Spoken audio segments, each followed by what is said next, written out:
నమస్తే, welcome to think Andhra. నేను మీ మాణిక్.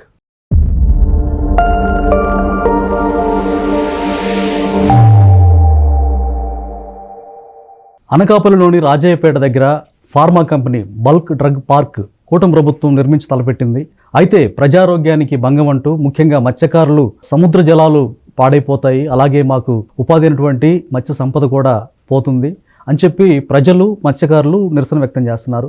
దీనికి సంబంధించి మనతో మాట్లాడడానికి ప్రముఖ రాజకీయ సామాజిక విశ్లేషకులు అడుసుమూల శ్రీనివాసరావు గారు ఉన్నారు. వారిని అడిగి పూర్తి విషయాలు తెలుసుకునే ప్రయత్నం చేద్దాం. నమస్కారం సార్. నమస్కారం సార్, కూటమి ప్రభుత్వం పెట్టుబడులే ధ్యేయంగా, ఉద్యోగ కల్పన ధ్యేయంగా పనిచేస్తూ ఉంది. అయితే బల్క్ డ్రగ్ పార్క్ అనకాపల్లిలోని రాజయ్యపేట దగ్గర నిర్మాణానికి పురుకొల్పింది. చాలా పెద్ద ప్రాజెక్టు ఇది. దాదాపుగా ఇది వస్తే ఇంకా ఆంధ్రప్రదేశ్ బాగా డెవలప్ అవుతుంది, నిరుద్యోగిత రూపుమాపుతుందని చెప్పేసి చెప్తా ఉన్నారు. అయితే అట్ ద సేమ్ టైం ఇది కట్టిన తర్వాత పారిశ్రామిక పర్యావరణానికి దెబ్బ లేకుండా టెక్నాలజీ ఉపయోగించి మేము అది కాపాడుతామని చెప్పి కూడా ప్రామిస్ చేశారు సార్. అయితే అది నమ్మకం లేక ప్రజలు ఉవ్వెత్తున నిరసన వ్యక్తం చేస్తున్నారు. ఇదే అదునుగా వైసీపీ కూడా వాళ్ళకి సపోర్ట్ చేస్తున్నట్టుగా చెప్తా ఉన్నారు. అంటే టోటల్గా దీనివల్ల ఎలాంటి ప్రయోజనం ఉంది, అలాగే ఎలాంటి నష్టం అనుగురే అవకాశం ఉంది సార్? ఇప్పుడు పర్యావరణానికి హాని కలిగించేది ఏదైనా ఎంకరేజ్ చేయకూడదండి. అయితే ఏది పర్యావరణానికి హాని చేస్తుంది, ఏది అంత ఎక్కువ చేస్తుంది, దాని పరిష్కారం ఏమైనా ఉందా అనేటువంటిది కూడా ఆలోచించాలి. అంటే అవతల ఒక బెనిఫిట్ ఉన్నప్పుడు, ఏదైనా మన ప్రయోజనం ఉన్నప్పుడు ఆ ప్రయోజనాలు దెబ్బతినకుండా, పర్యావరణానికి హాని కలగకుండా ఏమన్నా పరిష్కారం ఉందేమో ఆలోచించాలి. పరిష్కారం లేనప్పుడు దాన్ని విరమించుకోవాలి. ఎందుకంటే ప్రభుత్వాలు ఇప్పుడు మనం ఏకపక్షంగా మాట్లాడడం, ఎందుకంటే డెఫినెట్గా సముద్రం మీద జీవనం కొనసాగించే గంగపుత్రులు ఎవరైతే ఉన్నారో వాళ్ళు ఆ సముద్ర ఉత్పత్తుల మీద, ఆ చేపల మీద వాళ్ళ జీవనం సాగిస్తూ ఉంటారు. సముద్రమే వాళ్ళ జీవితం, చావైనా బతికైనా. అటువంటప్పుడు అక్కడి నుంచి ఆ సంపద వాళ్ళ హక్కు.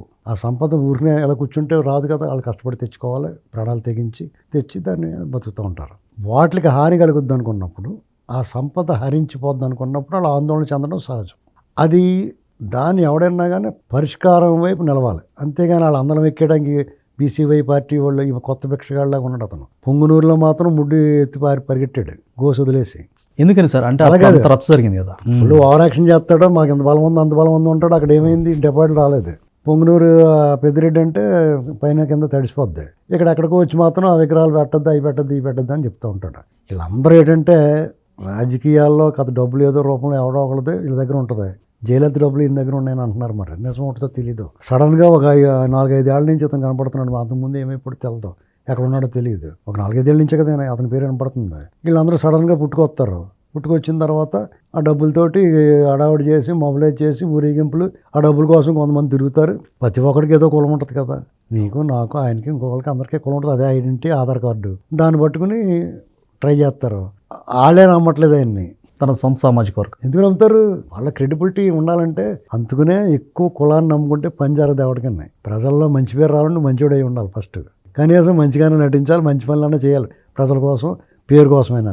ఇలాంటివి ఏది చేయకపోతే నీకు ఊరికే కులబలం చూపించి ఓవరాక్షన్ చేద్దామంటే అప్పటికే దొబ్బదాం. మహామోహులు అయిపోయారు. అతను ఒకటి సపోర్ట్ అంట. అతను సపోర్ట్ అంటే ఇంకా కొంచెం పర్లేదు, ఇంకా రాజకీయాల్లో ఫ్రెష్.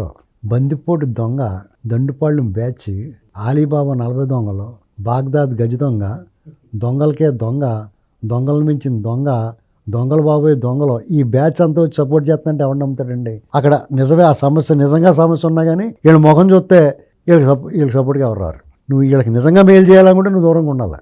నీ స్మెల్, ఆ స్మెల్ అక్కడ కనపడకూడదు, ఈ ముఖాలు అక్కడ కనపడకూడదు. అక్కడ ప్రభుత్వాన్ని మీరు అడగాల్సింది ఏంటంటే ప్రజలకి ఉపాధి అవకాశాలు దెబ్బ కొట్టకుండా అక్కడ పెట్టుబడులు రావాలి, పర్యావరణానికి హాని కలగకూడదు. నువ్వు చెప్పగలిగింది ఏంటంటే చెప్పు, నీ పరిష్కారం చెప్పు. అది హేతుబద్ధంగా ఉంటే వాళ్ళు అవలంబిస్తారు, డెఫినెట్గా వాళ్ళు తీసుకుంటారా. నీకు మళ్ళీ మొండోళ్ళు కాదు, మూర్ఖులు కాదు. సో కూటమి ప్రభుత్వం కన్సిడర్ చేస్తారు, కన్సిడర్ చేస్తారు. ఎవరు చెప్పిన అంటారు వాళ్ళు, ట్వీట్ వేస్తేనే పట్టించుకుని మాట్లాడుతున్నారు వాళ్ళు. చేత వీళ్ళ నాన్న గంగవరం పోర్టు భూములు లాక్కోవడానికి తుపాకి పెట్టలు కాల్చినట్టు కాల్పించేసాడు అక్కడ గంగపుత్రులని. సోంపేటలో అలాగే కాల్చిపడేశారు యురేనియం వాటిలో, ముదిగొండలో అలా కాల్పించేసాడు. మీకు బషీర్బాగ్ కాల్పుల గురించి తెలుసా? చూసారా? మీకు తినబడి తెలుగుదేశం పార్టీ వాళ్ళు ఏం చేయాలి మీరు? బషీర్బాగ్ కాల్పు 20 ఏళ్ల క్రితం, 22 ఏళ్ల క్రితం మీకు తెలిసిలా చేస్తున్నారు వాళ్ళు. దాని తర్వాత జరిగిన ముదిగొండ కాల్పులు కానీ, సోంపేట కానీ, గంగవరం కాల్పులు కానీ, నక్సలైట్లు కొండ మీద విషం పెట్టి చంపేసింది కానీ, చర్చల పేరుతో బయటికి పిలిపించి ఎవడావిడ ఎక్కడ ఉంటాడో తెలుసుకుని మొత్తం అందరూ మట్టు పెట్టిన విషయం కానీ, మీకు గుర్తులేదన్నారు కదా ఇప్పుడు. అది గుర్తుంది సార్. అంటే నక్సలైట్లను బయటికి తీసుకొచ్చి వాళ్ళని ఇప్పుడు చాలా వరకు గంగవరం కొన్ని కాల్పులు ఇవన్నీ రైతులను చంపేసింది అని గుర్తులేదన్నారు కదా. అది గుర్తులేదన్నా సార్. అంటే వాళ్ళు బషీర్బాగ్ కాల్పుల్ని అసెంబ్లీ ముట్టడిస్తానంటే అప్పుడున్న ప్రభుత్వం అడ్డుకుని అది తీవ్ర ఉద్రిక్త పరిస్థితి దారిచేసి కాల్పుల వరకు వెళ్ళింది. రెండు వైపులా సహేతుకమే. అది కామ్రేడ్లు చనిపోయారు, కానీ ఆ గొడవ చేసిన వాళ్ళు ఎవరో రాజశేఖర రెడ్డి మనుషులు, ఉద్రిక్తలు సృష్టించిన వాళ్ళు. ఈ డ్రామాలు, సినిమా డ్రామాలు అన్ని అందరికీ తెలిసినాయే. కానీ ఇక్కడ ఈ రైతులు చంపేసిన దానికి మొన్న ఏమంటున్నాడు జగన్మోహన్ రెడ్డి, మన ఆనగట్టు ఇచ్చాడు హైటెక్ సిటీ అంటున్నాడు, లేదా రింగ్ రోడ్డు, ఇలాంటి అబద్ధాలు. అది నిజం అనుకుంటారు మరి ఇప్పుడున్న పిల్లలు. సాక్ష్యాలు ఉన్నాయి కదా సార్ హైటెక్ సిటీ అంటే. ఆయన సాక్ష్యాలు ఎప్పుడు ఉంటాయండి? వీడియోలు కానీ మా వరకు ఉంటాయి, మీ వరకు ఉంటాయి. తర్వాత వాళ్ళకి ఇప్పుడు హైటెక్ సిటీ ఇదే చెప్తూ ఉంటారు వీళ్ళు. శంషాబాద్ ఎయిర్పోర్ట్ గ్రంథి జిఎంఆర్ నడితే చెప్తారు. దాని కారకులు ఎవరు తీసుకొచ్చారు, ఎవరు కళ, ఎవరు చేయడానికి అనుమతులు ఇచ్చారు అనేటువంటిది. రింగ్ రోడ్ ఎవరు ప్లానింగ్, ఎవరు చేశారు. రాజశేఖర్ వచ్చింది అష్టవంకరలు తిప్పి తెలుగుదేశం వాళ్ళు భూములు దొబ్బేయడానికి ప్లాన్ చేశాడు. జనార్దన్ రెడ్డి ఏమో శంకుస్థాపన రాయేసాడు అంటాడు. ఆ మైత్రి వనం దగ్గర ఏదో చేసి ఇప్పుడు అతను 92లోనే ఎప్పుడో ముఖ్యమంత్రిగా చేసాడండి జనార్దన్ రెడ్డి. తర్వాత కోట్ల విజయభాస్కర్ గారు వచ్చాడు. తర్వాత ఎవరు వచ్చారు? ఎన్టీ రామారావు గారు వచ్చాడు. తర్వాత మళ్ళీ చంద్రబాబు గారు వచ్చారు. మరి తర్వాత కిరణ్ కుమార్ వీళ్ళందరూ వచ్చారు. మరి వాళ్ళందరూ ఏం చేస్తున్నారు? ఇప్పుడు వీడియోలు ఉన్నాయి కాబట్టి సరిపోయింది సార్. జనార్దన్ రెడ్డి అంటే కేసీఆర్తో వాళ్ళిద్దరు దోస్తులు కాబట్టి కేసీఆర్ గారితో చెప్పించాడు. అంటే జనార్దన్ రెడ్డి హైటెక్ సిటీ కట్టించాడు అన్నట్టుగా పోర్ట్రేట్ చేసే ప్రయత్నం చేశారు. ఒక చరిత్ర చెరిపెత్తే చెరిగిపోద్దు, చింపెత్తే చిరిగిపోదు అంటారు. అంటే ఇంత చింపేస్తారు, వీళ్ళు చెరిపేస్తారని ట్రై చేస్తారు. అర్థమైందా మీకు? జనార్దన్ రెడ్డి ఎప్పుడు 92లో వేసాడు ముఖ్యమంత్రిగా ఉండగా. చెన్నారెడ్డి గారు ముఖ్యమంత్రి అయ్యాడండి 89లో. 2 ఏళ్ళు కాకుండా అతను నింపేశారు. మతకాలలో సృష్టించేసేసి రాజశేఖర రెడ్డి దీన్ని. అంటే ఆయన మూలకారు కూడా ఆయనే కదా మతకాలలో సృష్టించేసింది. చెన్నారెడ్డి గారు డైరెక్ట్గా చెప్పాడు ఇతనేరా బాబు చేసాడని. అప్పుడు రాజశేఖర రెడ్డి నువ్వు ఉండవయా అతను బదులు అంటారేమో అనుకున్నాడు, కానీ జనార్దన్ రెడ్డి గారిని పెట్టారు. అతను ఆటలు అవ్వడం సాగనివ్వలేదు అధిష్టానం, కాంగ్రెస్ అధిష్టానం. స్వపక్షం మీదనే తిరుగుబాటు ధోరణి. అతను ఎప్పుడు పక్కలో బడిలో ఉన్నాడు. అతను స్వపక్షంలోనే విపక్షం, నిత్యాసమ్మతివాది, అసలు అసూయాపరుడు. చంద్రబాబు నాయుడు గారు ఆయన కన్నా ముందు ముఖ్యమంత్రి అయిపోతే కుళ్ళి చచ్చిపోయాడు. వీళ్ళు ఎదటోళ్ళ గురించి మాట్లాడతారు, ఈ పర్యావరణాల గురించి, వాటి గురించి. వాళ్ళు అసలు మాట్లాడే హక్కు లేదు. ఎంత దుర్మార్గమైన మనుషులు అండి వాళ్ళు.